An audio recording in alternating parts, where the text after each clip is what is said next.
nonprofit organization has a mission to end prostate cancer. Tina's joined by two special guests to find out more.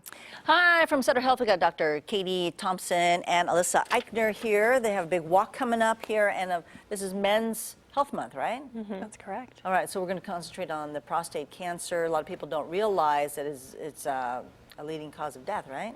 That's right. Prostate cancer is the most common cause of death for men in America.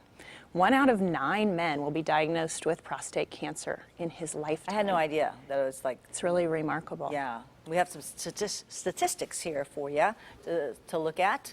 So go ahead and how old should a man be to start getting checked? Sure. So that's a great question. Most men do not have symptoms of prostate cancer. Some of those symptoms might be difficulty urinating, blood in the urine, pain with urination. Occasionally those will develop, but more commonly we find prostate cancer through screening. And screening is typically done with a PSA blood test. Okay.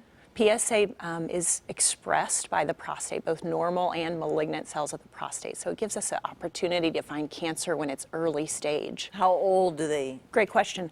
Most of our guidelines recommend that we would screen around the ages of 55 and 70. Okay. But men with higher risk would be diagnosed, or screened around the age of 40, 45. What makes them like higher risk? Is it family hereditary? So family history, having a brother, father, or son with prostate cancer increases your risk of prostate cancer diagnosis. Okay. And African American men are more likely to be diagnosed with prostate cancer. Okay. And 2.3 times more likely to die of prostate cancer. So those are the populations we want to be vigilant in our screening. Yes, yes. Now let's see, you got a walk coming up here. So what's this walk about and for and when?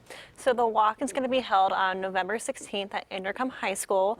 We have 4 different options. We have a 5K run walk, a 1 mile walk, a superhero dash for dads for the kids, and we also have a snooze for dudes for people who want to participate virtually and don't actually want to go do the walk. Oh, okay. Like me. You can walk online. All the proceeds go to promoting prostate cancer research into new treatment options, providing prostate cancer education, and also providing free cancer screenings for individuals. Okay, very good. All right, so some of the things that our viewers may need to know.